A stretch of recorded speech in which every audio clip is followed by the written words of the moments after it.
नमस्कार, आप देख रहे हैं आज तक। आपके साथ मैं हूं सईद अंसारी। स्वागत है आपका शंखनाद में।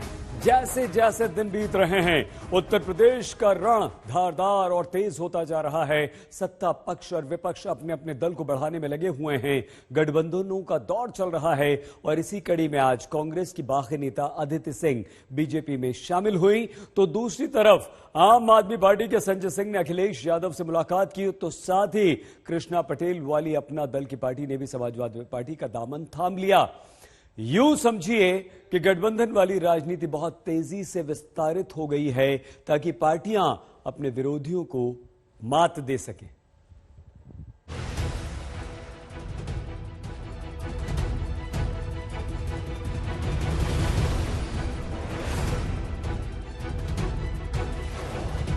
उत्तर प्रदेश में कौन किसके साथ जाएगा और उत्तर प्रदेश में कौन किसके खिलाफ जाएगा, ये दोनों सवाल उत्तर प्रदेश की चुनावी राजनीति की इस वक्त धुरी बने हुए हैं। इन्हीं के इर्द गिर्द पूरी राजनीति घूम रही है और पिछले 24 घंटे में तो जिस तरह से समाजवादी पार्टी में बमचक मची है, वो यही बता रहा है कि यूपी में साइकिल की सवारी करने वालों की लाइन लग गई है। ताजा समाजवादी पार्टी में शामिल हुई है कृष्णा पटेल वाली अपना दल। कमेरावादी अपना दल की नेता कृष्णा पटेल ने ऐलान किया है कि उनका समाजवादी पार्टी से गठबंधन हो गया है। अखिलेश जी को लेकर हमारी जो बात हुई है वो सीटों को लेकर नहीं बात हुई है, लेकिन बात हमारी ये नहीं, हम लोग साथ ही एक मंच साझा करके हम लोग चुनाव लड़ेंगे, मैदान में आएंगे। कृष्णा पटेल वाली अपना दल से पहले आम आदमी पार्टी के सांसद संजय सिंह अखिलेश यादव से मिलने पहुंचे। बहुत संभव है कि बीजेपी के खिलाफ यूपी में आम आदमी पार्टी और समाजवादी पार्टी का कुनबा विस्तारित हो जाए और आम आदमी पार्टी यूपी में झाड़ू लेकर साइकिल पर सवार हो जाए। सीट शेयरिंग या गठबंधन को लेके अंतिम जब कोई बातचीत होगी तो निश्चित रूप से उसके बारे में आपको जानकारी देंगे। लेकिन ये जरूर है कि एक नई शुरुआत बातचीत की हुई है फिर से, और जिसमें ये तय हुआ है कि इस शासन को, भारतीय जनता पार्टी को हराना है। मुलायम सिंह यादव के जन्मदिन पर उनसे मिलने घर पहुंचे शिवपाल यादव भले ही अपनी पार्टी प्रगतिशील समाजवादी से मैदान में उतरे हों, लेकिन अटकलें यहाँ भी हैं कि संकेतों को अगर समझा जाए तो बहुत संभव है कि चाचा भतीजे के बीच पुरानी बातें भुलाकर फिर से बात बन जाए और दोनों साथ आ जाएं। कश्यप समाज को साधने के लिए पहले ही अखिलेश सम्मेलन करते रहे हैं। इसके साथ ही पश्चिमी यूपी को साधने के लिए अखिलेश यादव ने आरएलडी के साथ गठबंधन का ऐलान किया है। कल जयंत चौधरी और अखिलेश यादव दोनों ने अलग अलग ट्वीट किए थे, लेकिन दोनों ट्वीट मिलकर यही बता रहे थे कि बढ़ते कदम बदलाव की ओर। साफ है कि सीटों के बंटवारों को लेकर दोनों दलों में जो माथापच्ची चल रही थी उस पर सहमति बन गई है। सूत्रों की माने तो समाजवादी पार्टी 30 से 32 सीटें देने को तैयार थी, जबकि जयंत चौधरी 50 सीटें मांग रहे थे, लेकिन सहमति 3 दर्जन सीटों के आसपास बनती दिख रही है। हालांकि इसका औपचारिक ऐलान बाकी है और वो कभी भी हो सकता है, और समाजवादी पार्टी लगातार कहती रही है कि वो तमाम छोटे छोटे दलों के संपर्क में है और बहुत ही जल्द और भी कई पार्टियां समाजवादी पार्टी के साथ होंगी।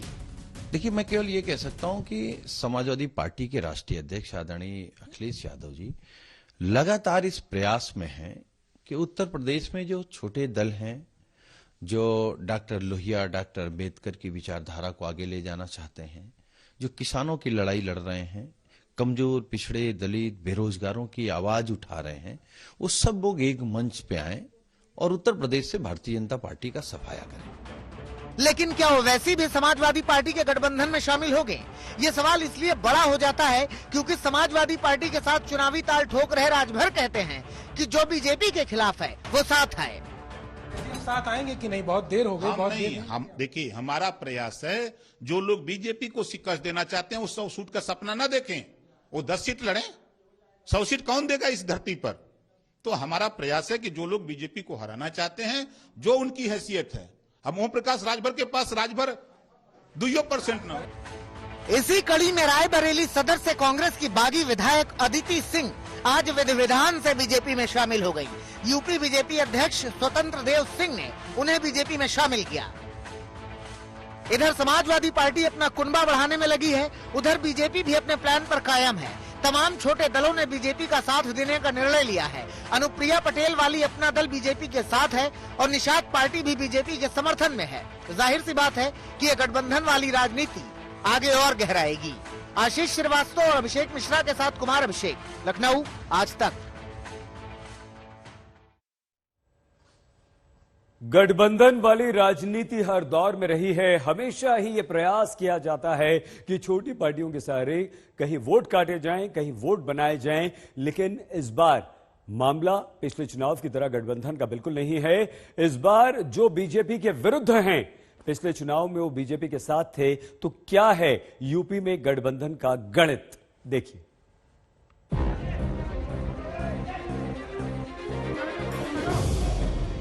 सपा और बसपा का गठबंधन मजबूत है। अभी हाल ही में दिनांक 12 जनवरी को समाजवादी पार्टी के साथ गठबंधन करके ये चुनाव लड़ने का यहाँ फैसला लिया है।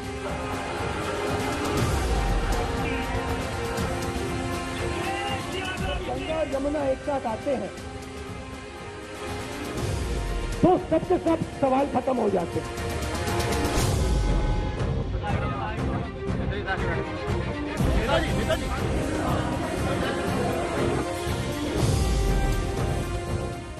कहते हैं सियासत में कोई परमानेंट दोस्त या दुश्मन नहीं होता,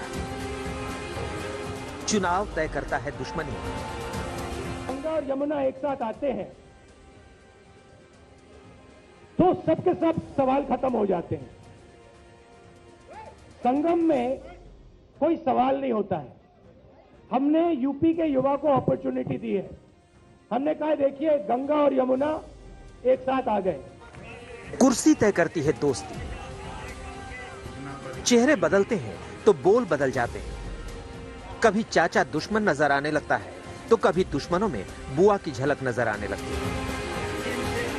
सालों का साथ छोड़कर नई पार्टियां बन जाती हैं तो कभी पार्टियां मिलकर गठबंधन का रूप ले लेती हैं। एक बार फिर यूपी की सियासी बिसात बिछ चुकी है। वोट बैंक और सीटों के लिहाज से दाव चले जा रहे हैं। धर्म और जाति की गणित के हिसाब से गठबंधन किए जा रहे हैं। यूपी में बीजेपी लहर और योगी के किले में सेंध मारने के लिए अखिलेश नए नए चक्रव्यूह रच रहे हैं। सवाल लखनऊ के सिंहासन का है। चुनौती यूपी में बीजेपी लहर के खिलाफ चलने की है। गठबंधन का पुराना खेल जारी है, बस खिलाड़ी बदल चुके हैं। 2017 विधानसभा चुनाव में एसपी ने कांग्रेस के साथ गठबंधन किया। ये वो दौर था जब एसपी में चाचा शिवपाल और भतीजे अखिलेश के बीच घमासान सड़कों पर नजर आने लगा, जहां शिवपाल ने एसपी का साथ छोड़कर प्रगतिशील समाजवादी पार्टी बना ली। उन्होंने हमें और नेताजी को ही लड़ा दिया। बताओ, पता नहीं वो राजनीति थी कि स्वार्थ था, ये बात समझ में नहीं आई मुझे। यूपी के लड़के के नाम पर राहुल और अखिलेश यादव मैदान पर उतरे। हम क्रोध की राजनीति, गुस्से की राजनीति को रोकना चाहते हैं। इस राजनीति से देश को नुकसान हो रहा है, जनता को चोट पहुंच रही है। इसीलिए हमने ये अलायंस किया है। हम मिलकर लड़ेंगे और यहां पर कांग्रेस पार्टी की, समाजवादी की सरकार आएगी। गठबंधन से बड़ी उम्मीदें थी, लेकिन मोदी के तूफान में यूपी के लड़के हवा हो गए। यूपी की 403 सीटों पर बीजेपी ने 325 सीटों पर बाजी मारी। वहीं कांग्रेस और एसपी गठबंधन को सिर्फ 54 सीट मिली, जिसमें एसपी को 47 और कांग्रेस के हाथ में सिर्फ 7 सीटें आईं। जिसके बाद 2019 में अखिलेश ने बीएसपी के साथ गठबंधन किया, लेकिन बुआ बबुआ की जोड़ी लोकसभा चुनाव में पूरी तरह से फेल हो गई। बीजेपी जहां 62 सीट पर जीती, वहीं गठबंधन 15 सीट पर सिमट गया। ऐसा नहीं है कि ये सियासी खेल सिर्फ एसपी के साथ हो रहा हो। जातियों और समीकरण के हिसाब से बीजेपी ने भी अपने साथ कई छोटी पार्टियों से हाथ मिलाया। 2017 के चुनाव में बीजेपी ने अपना दल और ओम प्रकाश राजभर की पार्टी एसबीएसपी के साथ गठबंधन किया और पूर्वांचल में जबरदस्त तरीके से एंट्री की। 2017 विधानसभा चुनाव में पूर्वांचल की कुल 164 सीटों में से बीजेपी को 115 पर फतेह मिली थी। एसपी को 17, बीएसपी को 14 और कांग्रेस को मात्र 2 सीटें मिली थी। जबकि 2012 चुनाव में एसपी को इस क्षेत्र में 102 सीटें, बीजेपी को 17, बीएसपी को 22 और कांग्रेस को 15 सीटें मिली थी। इस बार राजभर बीजेपी का साथ छोड़कर एसपी के साथ आ चुके हैं। ऐसे में समाजवादी पार्टी को उम्मीद है कि पूर्वांचल में वो एक बार फिर पुराना मैजिक दोहराएगी। भारतीय समाज पार्टी के चाहने वाले लोगों, आज देखो तेरी ताकत, तेरी मेहनत के बल पे, तेरे मंच पे माननीय अखिलेश यादव जी, जो वर्तमान आने वाला कल हमारे मुख्यमंत्री जी को लेकर के आया हूँ। ताली बजाकर के इसका स्वागत करिए। उधर ओबीसी वोट को लेकर बीजेपी ने अनुप्रिया पटेल और निषाद पार्टी के साथ गठबंधन जारी रखा है। वहीं उन्हें मंत्रिमंडल में भी जगह दी है ताकि पूर्वांचल का मैजिक एक बार फिर दोहरा सके। उधर पश्चिमी यूपी में अखिलेश ने जयंत चौधरी के साथ गठबंधन के संकेत दिए हैं। कुल मिलाकर यूपी में पार्टियों के गठबंधन के जो संकेत बन रहे हैं उस पर भी नजर डाल लेते हैं। अखिलेश यादव की पार्टी जहां एसबीएसपी और एमडीपी के साथ गठबंधन कर चुकी है, वहीं आरएलडी, आम आदमी पार्टी और शिवपाल की पार्टी प्रगतिशील समाजवादी पार्टी के साथ गठबंधन को लेकर माथापच्ची चल रही है, जबकि बीजेपी निषाद पार्टी और अपना दल के साथ मैदान में उतरने के लिए तैयार है। कांग्रेस और बीएसपी ने अब तक किसी पार्टी के साथ गठबंधन के संकेत नहीं दिए हैं। पूरा खेल वोट बैंक का है, जातियों के समीकरण का है, धर्म की सियासत का है, सीटों के बंटवारे का है, जिसका लक्ष्य है लखनऊ। पिछले 3 बड़े चुनाव में मोदी का मैजिक चला है, तो इस बार बीजेपी योगी के सीएम चेहरे के साथ मैदान पर है और जंग योगी बनाम गठबंधन की हो चुकी है, जहां मायावती, ओवैसी और कांग्रेस के धुरंधर खिलाड़ी खेल बिगाड़ने के लिए मैदान में उतरने वाले हैं। आज तक ब्यूरो। चुनावी मौसम में आज अदिति सिंह ने कांग्रेस का साथ छोड़कर बीजेपी का हाथ थाम लिया। अदिति सिंह से बात की हमारे संवाददाता कुमार अभिषेक ने। अदिति सिंह ने बीजेपी से ज्वाइनिंग की। अदिति जी, आज की ज्वाइनिंग को लेके क्या कहेंगे, किस इरादे से आएंगे? मेरा बस यही इरादा है कि अपनी विधानसभा में ज्यादा से ज्यादा काम करूं, जैसे मेरे परिवार की हमेशा पर पार्टी रही है, गरीबों के लिए, अपनी जनता के लिए काम करूं, यही बस इरादा है। कांग्रेस को कितना नुकसान होगा आपके आने से? आप लगातार मुखर होकर बात करती रही हैं, आप आई हैं, कितना फायदा होगा और नुकसान कितना है? मैं अपनी तरफ से पूरा प्रयास करूंगी, जैसे हमेशा मैंने निरंतर मेहनत करी अपने क्षेत्र में, वैसे ही मेहनत करती रहूंगी। आदरणीय प्रधानमंत्री जी के नेतृत्व में, आदरणीय योगी जी के नेतृत्व में काम करूंगी और ईमानदारी से अपने क्षेत्र में जैसे हमेशा बनी रही हूँ, आगे भी बनी रहूंगी। लड़ने की पूरी तैयारी है आपकी? उसी सीट से लड़ेंगी या सीट बदल लेंगी? तो तैयार है? मैं तो उसी सीट से लड़ूंगी और बाकी पार्टी का जो डिसीजन होगा वही सबसे ऊपर है। पर बहरहाल उसी सीट पे मेरे पिताजी 5 बार वहां से विधायक रहे, मेरे ताऊजी वहां से विधायक रहे, तो मैं तो वहीं से विधायक। प्रियंका गांधी कहती है जो कायर है वो कांग्रेस छोड़ के जा रहे हैं। अच्छा, तो इसका मतलब पूरा हिंदुस्तान कायरों का देश, क्या वो कहने की कोशिश करें? बाकी कौन है कांग्रेस में, आप मुझे ये बताइए। और ये बस और बस क्योंकि शीर्ष नेतृत्व ध्यान नहीं देता। क्या आपको मजबूर किया? आपने क्या, किससे ज्यादा इन्फ्लुएंस है आप जो आप बीजेपी में आई हैं? क्या विचार आपके? मैं आदरणीय प्रधानमंत्री जी और आदरणीय योगी जी से बहुत ज्यादा इम्प्रेस्ड हूँ, इन्फ्लुएंस्ड हूँ और उनकी कार्यशैली देखते हुए मैंने बीजेपी में आने का निर्णय लिया। सोनिया गांधी के खिलाफ प्रचार के लिए तैयार है? करेंगे? बिल्कुल करूंगी। 1 साल से जिन 3 कृषि कानूनों के विरुद्ध किसान सड़कों पर हैं, उनकी वापसी पर कैबिनेट की मोहर लग चुकी है। संसद में भी इनकी वापसी का एजेंडा लिस्ट हो चुका है, मगर किसान अब भी घर वापसी के लिए तैयार नहीं। 27 नवंबर को होने वाली बैठक में किसान आगे की रणनीति तय करेंगे।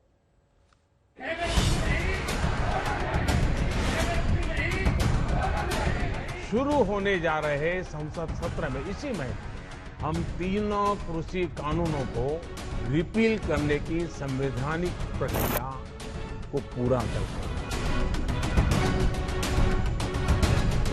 कैबिनेट की बैठक हुई तो उसमें इन सभी औपचारिकताओं को पूरा करके कैबिनेट ने तीनों बिल वापस लेने का जो औपचारिकता है उसको पूरा किया है।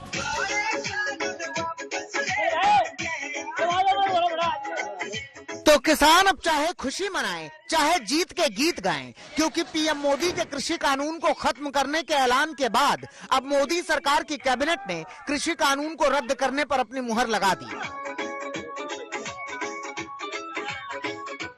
आज जब कैबिनेट की बैठक हुई तो उसमें इन सभी औपचारिकताओं को पूरा करके कैबिनेट ने तीनों बिल वापस लेने का जो औपचारिकता है उसको पूरा किया है। कुछ ही दिनों के बाद अगले हफ्ते की शुरुआत में पार्लियामेंट का सत्र आएगा और ये जो तीनों विधेयक लोकसभा राज्यसभा में पूर्व में पास हुए थे, इनको वहां पर बाकी जो प्रक्रिया वापस लेने की वहां पर पूरी कर दी जाएगी। इस तरह से तीनों कानूनों की विधिवत वापसी का रास्ता भी साफ हो गया है। आगे की कार्यवाही संसद में पूरी होगी। 29 नवंबर से संसद का शीतकालीन सत्र शुरू हो रहा है। इस दौरान तीनों कानूनों की वापसी का प्रस्ताव रखा जाएगा। दोनों सदनों से इसे पास कराए जाने के बाद किसानों को तसल्ली हो जाएगी। इसके बाद उनके पास सरकार की मंशा पर शक करने की कोई वजह नहीं रह जाएगी। जो 19 तारीख को घोषणा माननीय प्रधानमंत्री जी ने की थी, उन्होंने यही कहा था कि हम इसको जल्द वापस लेने की प्रक्रिया पूरी करेंगे। पहली कैबिनेट में वापस भी करने की प्रक्रिया पूरी कर ली, औपचारिकताएं पूरी हो गई और अब जैसे ही विंटर सेशन की शुरुआत होगी वहां पर भी प्राथमिकता के तौर पर ये करने का काम किया जाएगा।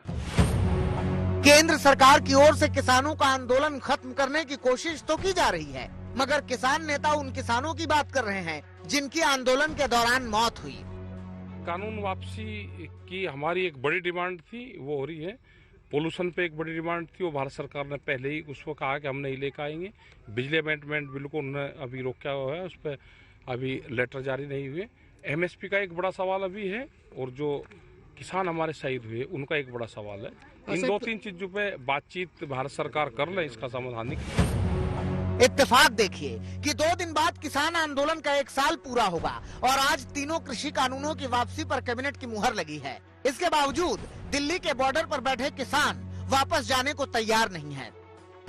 अगर आप लोग यहाँ नहीं बैठेंगे तो मांगे नहीं मानी जाएंगी। हो सकता है। हमें कोई शौक नहीं है यहाँ गर्मी ठंड बरसात में बैठकर यहाँ पे आंदोलन करने की और लोगों को परेशान करने की। प्रधानमंत्री ने बहुत सारी घोषणाएं की थी, ठीक है, जो कि पूरी नहीं हुई। उसके बाद आज आप कह रहे हैं कि कैबिनेट में की मंजूरी दे दी गई है, ठीक है, हमें विश्वास है, लेकिन और चीजों पे भी तो मंजूरी दी।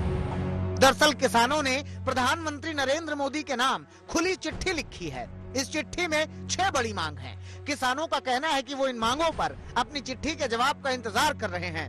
वहीं 27 नवंबर को संयुक्त किसान मोर्चा की बैठक होगी। बैठक में आंदोलन की दशा, दिशा और आगे की रणनीति पर फैसला होगा।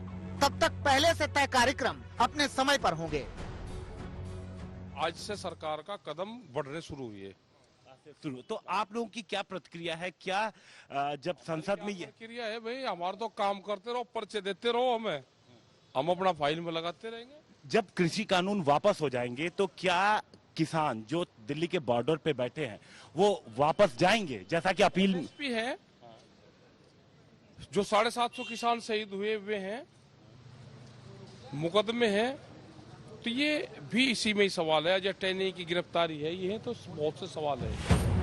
तीनों कानूनों की वापसी भले ही किसानों की सबसे बड़ी मांग थी, मगर अब वो 6 और मांगों पर सरकार की मुहर चाहते हैं। इनमें एमएसपी की गारंटी का कानून, बिजली संशोधन बिल 2021 के ड्राफ्ट की वापसी, पराली के केस की वापसी, आंदोलनकारी किसानों से केस वापसी और केंद्रीय मंत्री अजय मिश्रा टेनी की गिरफ्तारी और जान गंवाने वाले 700 किसानों के परिवारों को मुआवजा और शहीद स्मारक। 27 नवंबर को किसानों की बैठक में इन मांगों को लेकर आगे की रणनीति तय होगी। वहीं केंद्र सरकार की जहां तक बात है तो उसने 29 नवंबर से शुरू हो रहे संसद सत्र में कृषि कानूनों की वापसी का एजेंडा लिस्ट कर रखा है। दिल्ली में अशोक सिंघल और हिमांशु मिश्रा के साथ आज तक ब्यूरो। आज पटना की सड़कों पर लालू प्रसाद यादव की सवारी निकली और अपनी पुरानी जीप पर नए टशन के साथ लालू निकले। जीप की स्टीयरिंग लालू के हाथों में थी और बिहार की ड्राइविंग सीट फिर से संभालने की हसरत उनकी आंखों में।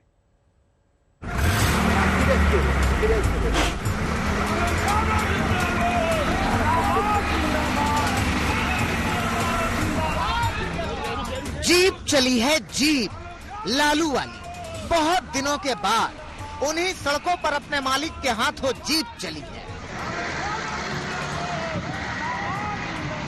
पटना में लालू यादव की जीप घरघराई और हल्के फुल्के हिचकोलों के साथ गाड़ी सड़क पर सरकने लगी। समर्थकों की नारेबाजी के साथ लालू के जोश का एक्सेलरेटर बढ़ा तो जीप के पुराने इंजन की गर्मी भी लौटी।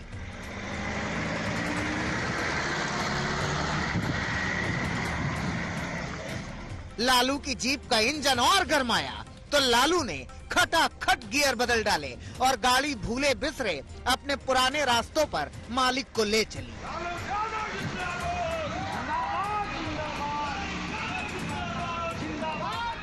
जीप चली है, लालू की जीप।